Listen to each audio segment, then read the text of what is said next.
It is rhododendron season. If you have never taken a walk in the woods to the north side of the Weyerhaeuser corporate headquarters down in Federal Way, they have these enormous rhododendron bushes. This is the time you should go. All right, so I want to put alongside three things today. First off, one of the stories told about the Buddha is that he would take his rice bowl out in the mornings and beg for rice. And then alongside that, I would like to put something from the book of Proverbs that says something like, you should not shut your ears against the cries of the poor, because that man who does that will also cry out, and he will not be answered.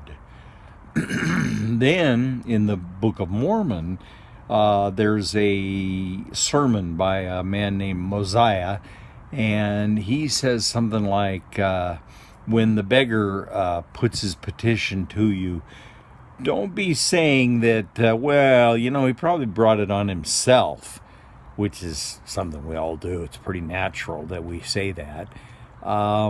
And instead, you want to remind yourself that we are all beggars before God. Okay, now I think the fancy word here is that we want to juxtapose those three ideas. And it's interesting that my wife, who's never been a big fan of the Mormon church, although she likes Mormons pretty good, and she'd better since 60% of my children are Mormon and about 55% of my grandchildren are Mormon. So she'd better like Mormons as people, but she ain't a fan of the church.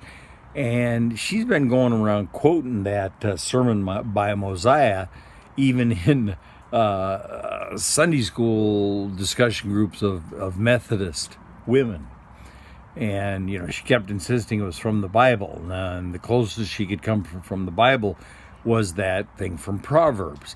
But notice that the thing in Proverbs has sort of a eye for an eye notion. The man who stops his ears from the pleading of the poor, well, someday he will cry out and he will not be answered. Whereas Mosiah says, don't be saying the guy brought it on himself. Remind yourself that we are all beggars before God. Now, here's the cool thing about the story about the Buddha and his rice bowl. You'll remember that the Buddha was born to a king and a queen. The Buddha was a prince. The Buddha was entitled to a kingdom. And he chose the life that of poverty. So when he took his rice bowl out, it wasn't so much of necessity. I say that it was so that he could get in touch with that thing Mosiah is talking about, which is that we're all beggars before God. And that what you get from the story of the Buddha and from Mosiah that you don't get from the book of Proverbs is that we're all one. We're all brothers, and from a Buddhist sense, your individual isolation, your individuality is an illusion, that it's all just one. We are all one. So imagine that if you were to go stand out on a street corner with a little cardboard sign, and you could just say interested in food, don't want money, whatever. But if you said hard up, could use the money, when the person hands that dollar bill out the window, you want to look them in the eye and get that is you. That's you handing that dollar bill out the window. In that moment, you are both the receiver and the giver. So it's a spiritual exercise, and the book of Mosiah does, or the sermon by Mosiah does a much better job of alerting you to that sense of unity with all of humanity. So give it a try sometime. Go out and be the beggar, the receiver, and notice that as the giver extends their hand to you, apprehend that you are also the giver along with being the receiver.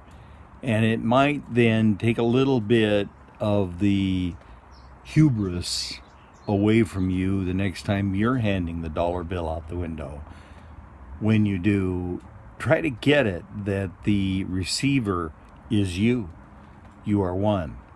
But it will be easier if you are the beggar and receiving. It'll be easier for you, born a prince or a princess, to get that you are one. Now, there's a poem by Robbie Burns. Oh, 'twould some power the gift gie us, to see ourselves as others see us.